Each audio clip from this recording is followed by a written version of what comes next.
Le Seigneur soit avec vous. Évangile de Jésus-Christ selon saint Luc.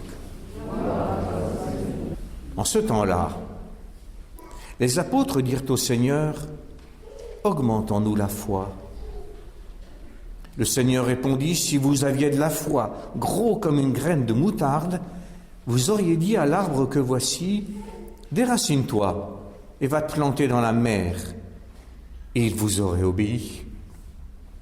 Lequel d'entre vous, quand son serviteur aura labouré ou gardé les bêtes, lui dira à son retour des champs, « Viens vite prendre place à table » Ne lui dira-t-il pas plutôt, « Prépare-moi à dîner, mets-toi en tenue pour me servir le temps que je mange et boive, ensuite tu mangeras et boiras à ton tour. » Va-t-il être reconnaissant envers ce serviteur d'avoir exécuté ses ordres? De même, vous aussi, quand vous aurez exécuté tout ce qui vous a été ordonné, dites, « Nous sommes de simples serviteurs, nous n'avons fait que notre devoir. » Acclamons la parole de Dieu. Voilà, on va demander aux enfants de nous expliquer, de nous aider à comprendre cet évangile qu'on vient de lire. Et on a préparé un petit scénario qui va les aider à s'exprimer. Alors on place un grand tableau devant vous, et comme c'est quand même écrit petit pour ceux qui sont dans le fond, là-bas, il y en a qui vont lire ce qui est marqué. Donc à la fin de la messe, on va vous remettre une petite enveloppe dans laquelle il y a des petites graines qui vous sont suggérées et que vous allez pouvoir planter autour de vous, dans la famille, Alphonse. Dans la famille, ça peut être utile. Des graines de quoi? Des graines de... Voyons voir. Qu'est-ce que tu préférerais, toi, Alphonse, comme graine à semer, là? L'amour, oui. Et là, qu'est-ce que vous préféreriez? Le sourire. Ah oui, c'est vrai que tu souris très facilement. Hein. Et quoi encore? L'amitié, voilà. Il y a des tas de petites graines comme ça qu'on peut semer autour de nous sans cesse. Et vous avez remarqué comment Jésus, tout à l'heure, nous a dit que si tu avais de la foi grosse comme une quoi, il a dit? Une graine de... Vous avez entendu ce qu'il a dit, Jésus? Une graine de moutarde. Ça dépend ce que vous mangez à la maison comme type de moutarde. Hein. Il y a des moutardes avec des graines dedans. Et en tout cas, à l'époque de Jésus, la graine de moutarde, c'était vraiment la toute petite graine, mais vraiment minuscule. Tellement minuscule qu'on avait du mal à la tenir dans la main. Et Jésus nous dit, si tu avais de la foi comme une graine de moutarde, si tu avais un peu de foi, qu'est-ce que tu pourrais faire avec ta foi? Et Jésus avait un autre exemple là. Qu'est-ce qu'on peut faire avec la foi?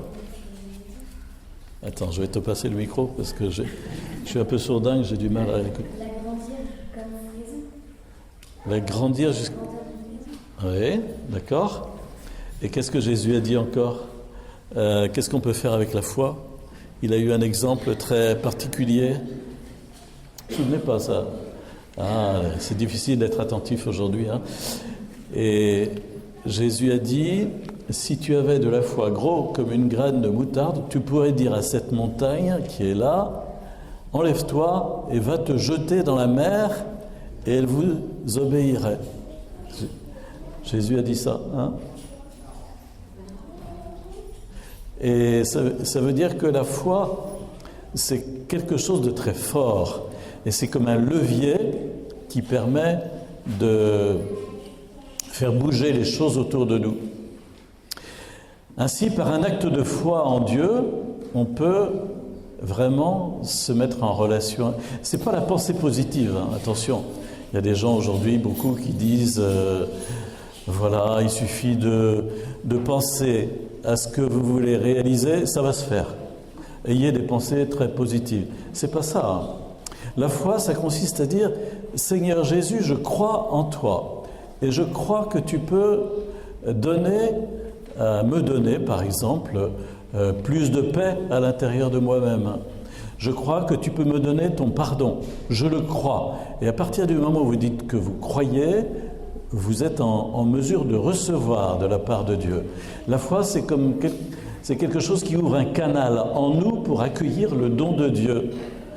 Et la foi touche Dieu. Vous vous souvenez de cette femme qui venait demander sa guérison, puis elle n'osait pas demander, alors qu'est-ce qu'elle a fait? Elle s'est approchée de Jésus par derrière, elle a touché son vêtement, et elle a dit, si seulement je touche son vêtement, je serai sauvée. Et c'est ce qui s'est passé.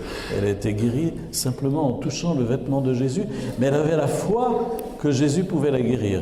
Elle croyait que Jésus pouvait la guérir.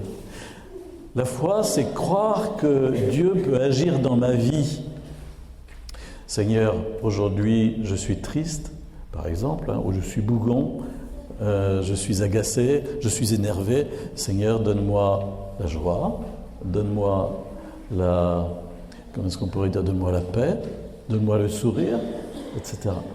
On s'adresse à Jésus, on lui demande et on croit qu'il va pouvoir le faire. C'est très important de croire. Si vous ne croyez pas que Dieu peut agir dans votre vie, alors à quoi ça sert tout ça, n'est-ce pas?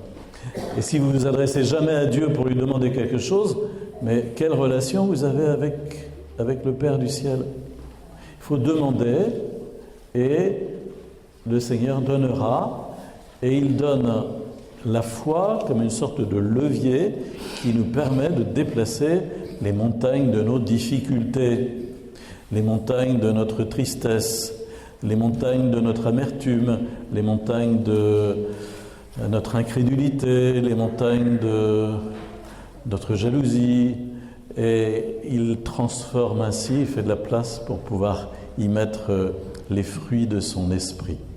Voilà, alors je ne vais pas prolonger plus, mais simplement vous faire remarquer cela. Il faut, avec foi, demander à Dieu, accueillir ce qu'il donne et s'en servir ensuite.